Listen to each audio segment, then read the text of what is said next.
আসসালামু আলাইকুম। চতুর্থ শ্রেণীর প্রিয় শিক্ষার্থীরা কেমন আছো সবাই? আশা করি অনেক ভালো আছো। তোমাদের নতুন বই ২০২৬ এর ইসলাম শিক্ষা বইয়ের তোমাদের যে অনুশীলন প্রশ্ন দেওয়া আছে প্রথম অধ্যায়ের, এটা হচ্ছে তোমাদের ২৫ নাম্বার পৃষ্ঠা, ঠিক আছে? অনুশীলনী প্রশ্নগুলো তোমাদের সমাধান করতে হবে। তো শুরুতে রয়েছে সঠিক উত্তরে টিক চিহ্ন দাও, ঠিক আছে? তো এখানে আমাদেরকে বলছে যে কোনটি মহান আল্লাহ তাআলার জাতিসত্তার নাম? আল্লাহ, এই যে ৪ নাম্বারটা হবে, ঠিক আছে? আল্লাহ হচ্ছে জাতিসত্তার নাম। খ নাম্বার, মহান আল্লাহর সিফাতি গুণবাচক নাম কয়টা? ৯৯টা, এই যে ১ নাম্বারটা হবে। আর সালাত আহকাম কোনটি? সালাতের আহকাম কোনটি হবে? অর্থাৎ প্রত্যেক রাকাতে সেজদা করা আর নির্ধারিত ওয়াক্তে সালাত আদায় করা, এই যে ৩ নাম্বারটা হবে। নির্ধারিত ওয়াক্তে সালাত আদায় করা। আচ্ছা, তারপর দেখি। তারপর হচ্ছে তোমাদের গ নাম্বার। তো এখানে কি বলছে আমাদের? আচ্ছা, এরপরে দেখো এখানে আমাদের বলছে কোনটি মাদ্দের হরফ? এই যে আলিফ হচ্ছে মাদ্দের হরফ। কিভাবে আল্লাহ তাআলার গুণ আর রহমান দ্বারা গুণান্বিত হওয়া যায়? সকলের প্রতি দয়া প্রদর্শন করে, এই যে ৪ নাম্বারটা হবে। আর কোন ইবাদত অনুশীলনের মাধ্যমে আমরা সমাজে দারিদ্র্য বিমোচন করতে পারি? জাকাত, জাকাত প্রদান করে, ঠিক আছে? জাকাত দিলেই হচ্ছে দারিদ্র্য বিমোচন হবে। আচ্ছা, তারপর দেখো কি বলে আমরা সালাত আদায় শুরু করি? আল্লাহু আকবার, তাই না? এই যে ৩ নাম্বারটা হবে। আচ্ছা, এরপর দেখি আমরা। এরপর হচ্ছে তোমাদের বর্গীয় জ নাম্বারে বলছে কোন হরফে একই সঙ্গে ২ বার উচ্চারণ করার জন্য আমরা কোনটা ব্যবহার করি? তাসদিদ হবে, তাসদিদ। আর মহান আল্লাহর গুণ নিজ জীবনে অনুসরণ প্রয়োজনীয়তা কি? আল্লাহর গুণে প্রভাবিত হওয়া, আল্লাহর গুণ সম্পর্কে জানা, গুণবাচক নামে আল্লাহর ডাকে আখিরাতে সফলতা হয়, এই যেটা হবে প্রথমটা। আর সহিভাবে পবিত্র কোরআন তেলাওয়াত শেখার সর্বাধিক গুরুত্বপূর্ণ কারণ কোনটি? সালাত আদায়ের জন্য অত্যাবশ্যক শব্দের উচ্চারণ, এই যেটা, ঠিক আছে? ২ নাম্বারটা। আচ্ছা, এরপরে হচ্ছে শূন্যস্থান রয়েছে এখানে দেখো, ক, খ, গ, ঘ, ঙ। এই ৫টা শূন্যস্থান, আল্লাহ আসমাউল হুসনা অর্থ কী? তো চলো শূন্যস্থান আনসারটা এখন আমরা দেখব। আচ্ছা, তাহলে খেয়াল করো, এখানে তোমাদের শূন্যস্থান রয়েছে। সঠিক শব্দ দিয়ে শূন্যস্থান পূরণ করি। তো এখানে বলছে আসমাউল হুসনা শব্দের অর্থ হলো কি? উত্তরটা কী হবে? আল্লাহর সুন্দর নামসমূহ। উত্তরটা কী হবে? আল্লাহর সুন্দর নামসমূহ। এরপর বলছে ইমনে দেশ হলো ইমানের বিষয়গুলোর বিস্তারিত অর্থাৎ বিবরণ। অর্থাৎ এখানে কি লিখবা? মুফাসসাল হবে, মুফাসসাল। কেউ বিপদে পড়লে তাকে সাহায্য করাও কি হবে? ইবাদত, ইবাদত হবে, ইবাদত। জের এর পরে যজমযুক্ত ইয়া থাকলে একালিফ পরিমাণ টেনে পড়তে হয়, একালিফ হবে, একালিফ। আর নাম্বার, সালাতে পবিত্র কোরআন তেলাওয়াত করা ফরজ হবে, ফরজ। ঠিক আছে? তো যাই হোক, আমরা শূন্যস্থান উত্তরগুলো দেখে ফেললাম। এরপরে আমাদের এখানে কি রয়েছে? এরপর হচ্ছে আমাদের এখানে বলছে যে বাম পাশের সাথে ডান পাশ মিলকরণ করো, ঠিক আছে? তো বাম পাশ হচ্ছে এটা মহান আল্লাহর সুন্দরতম নামসমূহ। ডান পাশের সাথে কোনটা হবে? তো চলো এই ৩ নংয়ের আনসারটা আমরা এখন দেখব। আচ্ছা, তাহলে এখানে খেয়াল করো, বাম পাশ প্রথমটার সাথে কোনটা হবে? মহান আল্লাহ তাআলার সুন্দরতম নামসমূহের তার পরিচয় খুব সুন্দরভাবে ফুটে উঠেছে, তাই না? এটার সাথে হবে। আর খ নাম্বার কী হবে? পবিত্র কোরআন শুধু পড়তে পারলে হবে না, এটার সাথে কোনটা হবে? তা সহিহু হতে হবে।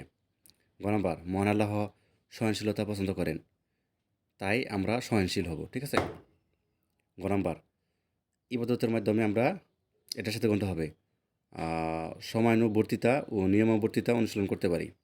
আর নাম্বার, তোমাদের মধ্যে সেই সর্বোত্তম যে নিজে কোরআন শিখে এবং অপরকে শেখায়। তো এই হচ্ছে তোমাদের বাম পাশের সাথে ডান পাশ, সেটা মিলকরণ করবে। আচ্ছা, এরপর দেখো তোমাদের এখানে বলছে শুদ্ধ না অশুদ্ধ নির্ণয় করো। মহান আল্লাহর গুণ দ্বারা উদ্যত হয়ে আমরা ভালো কাজ করতে পারি, ঠিক আছে? এটা শুদ্ধ না অশুদ্ধ। ইমানের মুফাসসল হলো ইমানের বিষয়গুলো সংক্ষিপ্ত বিবরণ। তো যাই হোক, এগুলো হচ্ছে আমরা এখন দেখব ৪ নঙ্গে তোমাদের শুদ্ধ না অশুদ্ধ। তো চলো আনসারটা দেখি। আচ্ছা, তাহলে আমাদের এখানে খেয়াল করো। তো আমাদের ক নাম্বার কি? মহান আল্লাহর গুণ দ্বারা উদ্যত হয়ে আমরা ভালো কাজ করতে পারি, এটা শুদ্ধ হবে, ঠিক আছে? এই যে শুদ্ধ দেওয়া আছে। আর খ নাম্বার, ইমনে মুফাসসল হলো কি? ইমানের বিষয়গুলোর সংক্ষিপ্ত বিবরণ, এটা অশুদ্ধ। এটা কি হবে? অশুদ্ধ। গ নাম্বার, কোনো হরফের নিচে খাড়া জের থাকলে ৩ আলিফ পরিমাণ পড়তে হয়, হ্যাঁ, এটা শুদ্ধ হবে, শুদ্ধ। আর জাকাত আদায় করে শ্রেণী বৈষম্য দূর করা যায়, এটাও শুদ্ধ হবে, হ্যাঁ। আর পবিত্র কোরআন শুদ্ধভাবে পড়তে নির্দিষ্ট নিয়ম মানার প্রয়োজন হয় না, এটাও অশুদ্ধ, অবশ্যই প্রয়োজন হয়। আচ্ছা, এরপর দেখো তোমাদের প্রশ্ন রয়েছে, ঠিক আছে? তো এই প্রশ্নগুলো পড়তে হবে, সংক্ষিপ্ত প্রশ্ন আর কি, ৪ নঙে। তো এখানে ক নাম্বার কী বলছে? মহান আল্লাহর দুটি গুণবাচক নাম অর্থ সহ লেখ। তো মহান আল্লাহ তাআলার গুরুত্বপূর্ণ গুণবাচক নাম হলো কি? আর রহমান একটা, একটা কি হবে? আর রাহিম। এগুলোর অর্থ কী হবে? আর রহমান অর্থ কি? পরম করুণাময়, যিনি সৃষ্টির সব কিছুর প্রতি দয়া করে। আর রাহিম অর্থ কী হবে? অশেষ দয়ালু, যার দয়া সবসময় অব্যাহত থাকে। এই পর্যন্ত দিবা, শেষ। ক নাম্বার, পবিত্র কোরআন শেখা ও শেখানো সম্পর্কে হাদিসের একটি বাণী উল্লেখ করো।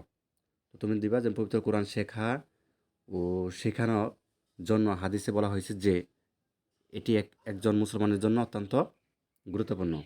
যে ব্যক্তি কোরআন শিখে এবং অন্যকে শেখায়, আল্লাহ তাকে অনেক সব দান করেন। তো কোরআনের শেখার মাধ্যমে আল্লাহর ইচ্ছা ও পথ সম্পর্কে ভালোভাবে জানতে পারি।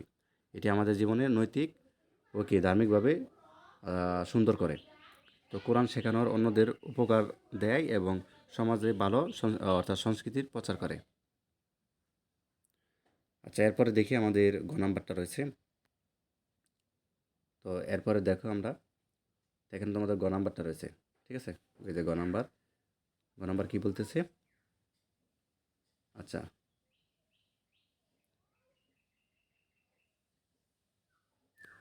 গ নাম্বার আমাদের এখানে বলতেছে যে ইমনে মুফাসসলের দুটি বিষয় লেখো। তো তুমি লিখবা ইমনে মুফাসসলের দুটি গুরুত্বপূর্ণ বিষয় হলো আল্লাহর প্রতি বিশ্বাস এবং ফেরেশতাদের প্রতি বিশ্বাস করা।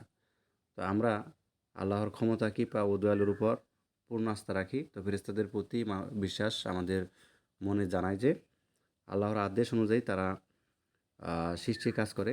এই বিশ্বাস আমাদেরকে ধার্মিক ও সৎ হতে সাহায্য করে।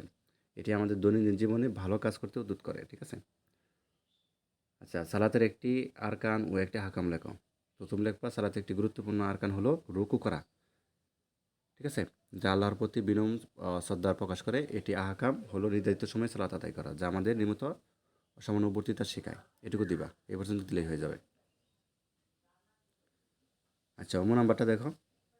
তুমি মন আল্লাহর গুণ দ্বারা উদ্যত হয়ে করতে পারো এমন দুটি কাজ উল্লেখ করো। এমন দুটি কাজ কি হতে পারে? আমরা অসহায়দের সাহায্য করতে পারি, তাই না? এবং দয়ালু হতে পারি। এছাড়াও আমরা কি করতে পারি? ন্যায়পরায়ণ ও সৎনিষ্ঠ হতে চেষ্টা করি। এই দুটো দিয়ে দিলেই হবে। 6 নাম্বার, ইবাদতের দুটি উদাহরণ লেখো। ইবাদতের দুটি উদাহরণ হলো সালাত আদায় করা আর জাকাত প্রদান করা, ঠিক আছে? ছ ছ কোন কোন ইবাদতের মাধ্যমে মুসলমানগণ একে অপরের প্রতি সহায়তা এগিয়ে আছে? কোন কোন ইবাদত? জাকাত দেওয়া, তাই না? জাকাত দেওয়ার মধ্যে মুসলিমরা জাকাত প্রদান বা মেহমান আপ্যায়ন করা এবং এর মাধ্যমে একে অপরের সহায়তা এগিয়ে আসে, তাই না? এগুলাই। এরপরে দেখো আমাদের বর্ণনামূলক অর্থাৎ বড় প্রশ্ন রয়েছে। বর্ণনামূলক প্রশ্ন ক নাম্বার, মহান আল্লাহর 4টি গুণবাচক নামের অর্থসহ তাৎপর্য করো। তো 4টি গুণবাচক নাম কী কী? আর রহমান, রাহিম আগেই পড়েছি আমরা, এগুলো জানছি অর্থসহ। আল মালিক আর কুদ্দুস, এই দুটো যোগ করে দিবা সাথে, 4টি হয়ে গেল। আর রহমান মানে সমগ্র সৃষ্টির প্রতি দয়াশীল এবং সকলের প্রতি ভালোবাসা দেখান। আর রাহিম মানে কি? তিনি বিশেষ ভক্তদের প্রতি করুণাময় ও সহায়ক। আর মালিক কি? তিনি সমস্ত সৃষ্টির একমাত্র মালিক।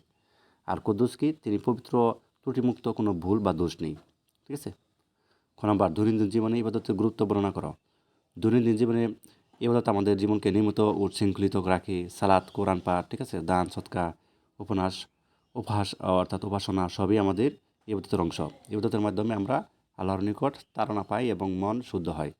তো এটি আমাদের দৈনন্দিন নৈতিক চরিত্র গড়ে তোলে এবং সহনশীল হওয়ার শিক্ষা দেয়। আচ্ছা, এরপর গ নাম্বার, ইবনে মুফাসসালের 7টি বিষয় ক্রমানুসারে লেখো। ইবনে মুফাসসালের 7টি বিষয় হলো কি? আল্লাহর প্রতি বিশ্বাস, ফেরেশতাদের প্রতি বিশ্বাস এবং পবিত্র কিতাবগুলোর প্রতি বিশ্বাস, রাসূলদের প্রতি বিশ্বাস, কিয়ামতের দিনে, ঠিক আছে, বিশ্বাস, তাকদীরের প্রতি বিশ্বাস এবং আখিরাতের জীবনে প্রতি বিশ্বাস। এই বিষয়গুলো আমাদের ঈমানকে শক্তিশালী করে।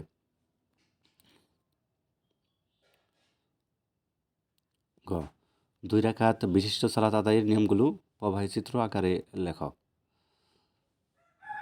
নিয়ত করা, সালাত আদায়ের উদ্দেশ্য ঠিক করা, তাকবীর বলা, আল্লাহু আকবার, তাই না?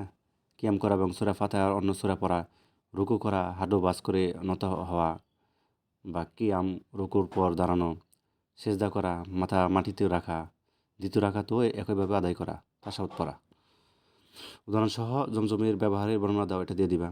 তারপরে 6 নম্বরটা দেখতে পাচ্ছ, সূরা আল কুরাইশি তাৎপর্যটা দিয়ে দিবা এবং তারপরে শুদ্ধভাবে পবিত্র কোরআন তেলাওয়াতের গুরুত্ব সম্পর্কে একটি অনুচ্ছেদ লেখো, এটা দিয়ে দিবা।